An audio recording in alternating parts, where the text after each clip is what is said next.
The results are back, and it's not good. We need to decide right now. Please, just tell me what we're gonna do. I'm scared. I won't let anything happen to you, I promise. Mark Bennett, a father of one, was jolted awake by the sudden ringing of his phone at 2:00 a.m., when most people were sleeping and the world seemed quiet. His first reaction was panic, as he had never received such good news before. A trembling young person approached and muttered, "Dad, can you come and get me?" Mark didn't recognize the voice, but he was left in a state of confusion. He then found himself sitting in the dark. I shouldn't have left them. The only things that mattered to him were an incorrect phone number, a frightened woman, and unforeseen circumstances. To those who share these heartfelt tales of hope and hope, please consider subscribing to Truth Lines USA. Your message will be greatly appreciated. Let's hear your support for these stories, reach more people who may need a cry of encouragement today. Let me start with the fact that Mark Bennett was the kind of father who almost never saw himself as an ordinary person. He spent most of his days as eldest son, raising his 5-year-old son alone and struggling to make ends meet. He had never had a glamorous life, but he made an effort to provide his son with the necessary comforts. When the phone rang that night, Mark's mind was consumed with images of his young son sleeping in the adjacent room. He didn't want to leave him, especially not during the night. The trembling voice on the other end of the line kept reverberating in his mind. "I don't know where I'm at." A good father would be unable to ignore that. Mark lowered his son, who was sleeping, into his old pickup truck and drove into the cold darkness, with only the sound of tires on asphalt and a prayer for him to return home. He received no response from anyone but his mother, Hannah. However, as he drove through the city streets, his headlights swung across an empty parking lot behind an old strip mall. A 16-year-old girl was found huddled together next to a dumpster, embraced by her hands, and shook. He pulled over. "Hey, guys," Mark said softly, holding his hands. The girl lifted her head and applied a mascara to her cheeks, looking crestfallen and frightened. "I apologize," she whispered. "I must have called the wrong number." "That's fine," he said. "Get you somewhere safe." She hesitated, but his warm voice and gentleness made her trust him. She got into the truck, and Mark placed his son's spare blanket on her back. She recounted how she had gone to a party with some of her friends, how things turned out to be more difficult than expected, as she ran around when things were up, but Mark didn't lecture her or judge her. He nodded and listened intently as the sun slowly set in. The only thing that mattered was ensuring her safe return home. When they arrived at her home in a posh neighborhood, the sky was brightening with morning sunlight. Before the truck stopped, a frantic woman, her mother, looked up and saw her daughter in the passenger seat. She burst into tears and hugged her. Mark stepped back, giving them space. He was relieved and ready to depart, but the front door opened again just before he could get into his truck. The tall man in a business suit emerged. He had a worried expression on his face, but he hadn't slept yet. He approached Mark and asked, "Do you remember where I got my daughter?" Mark nodded in agreement.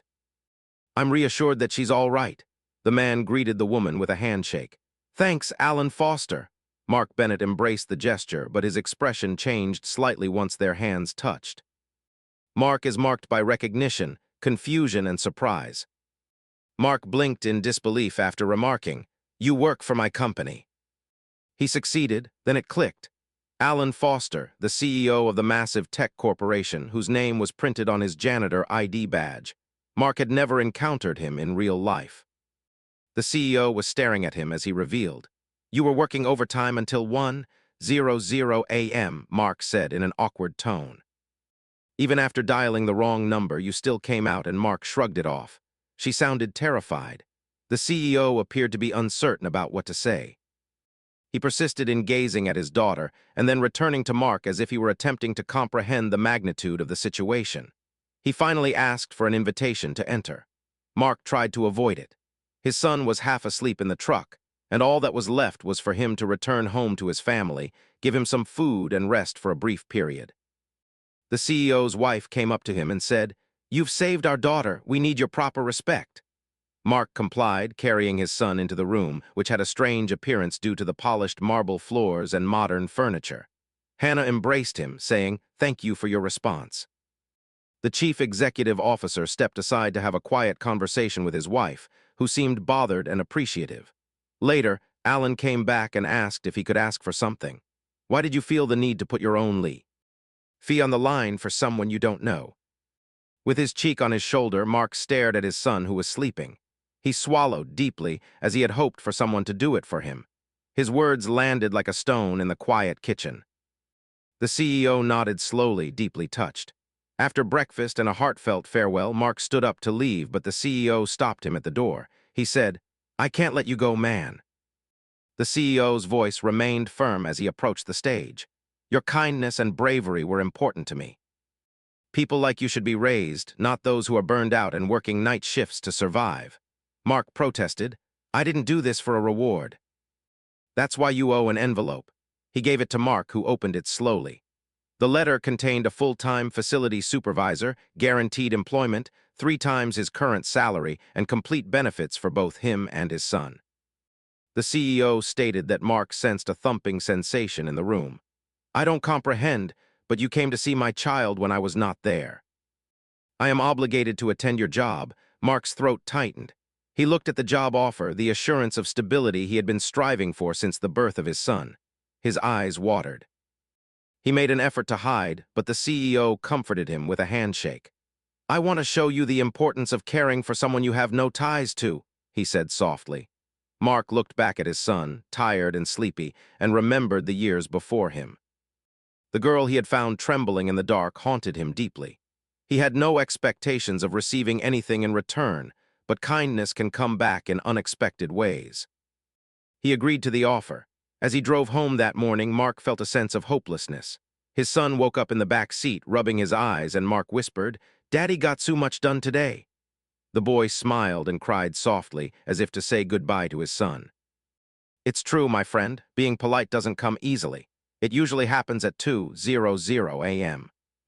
Even if it's disguised as an incorrect phone number or a shivering voice, the impact of our responses may be indescribable." Mark didn't intend to transform. He only refused to turn away from someone who was in need.